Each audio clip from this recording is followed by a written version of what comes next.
Hi everyone, I'm Jackie Mags. Welcome po sa aking talk today. Aries Lay Sagittarius, month of November. About sa love, money, career. Ito'y pang gabay lamang po ito na sa taas ang ating pagtiwala sa ating Panginoon. Be po-minded po at hindi lahat 100% na makarasan nito guys. Kunin po akma na sitwasyon na po nakarasan nito guys. Hello sa mga co-sponsor at hello sa mga Aries Lay Sagittarius. Kumusta po kayo? Okay, here we go. The Four of Earth. Ito ay angels number 44. Ito ay stability, hard work, divine guidance. Kayo po ay ginagabay ng ating Guardian Angel. Maganda ito kapasukan sa financial, sa trabaho, sa career, sa mga Aries di Sagittarius. Yung mga lahat ng plano, yung mga pangarap mo, this possible itong month of November, makukuha mo to at malalagpasan mo. May mga controlling lang, kailangan alisin natin yung mga bad habits, yung mga negative, yung mga niisip natin na lalo na ay kontrolin natin yung emotion.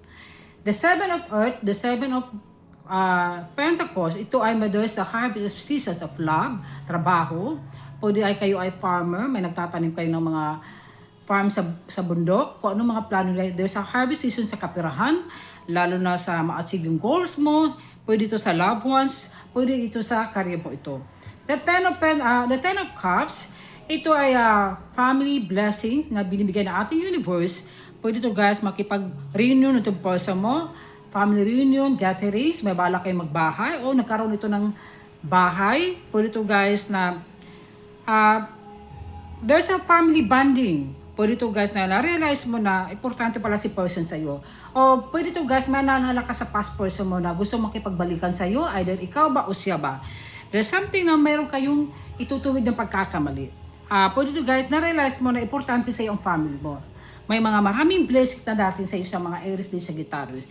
Pwede ito sa family, sa trabaho mo, sa family mo, sa loved ones mo, kung sino man yan. O pwede ito guys yung mga anak mo sa labas na kailangan bigyan mo ng attention, then love, o share blessings. Dahil meron din i-respect na yung grasya din na hindi mo naasahan. Ito naman the wise of counselor, nangangailangan kayo ng clarity, to learning, tradition, commitment. O pwede ito guys, itong person mo, na may balak siya magpapakasal kayo. Kayo po ay single person na, single mom, single dad, o may darating na person na hindi mo nasan, na dapat sa iyo yung walang mga jowa po.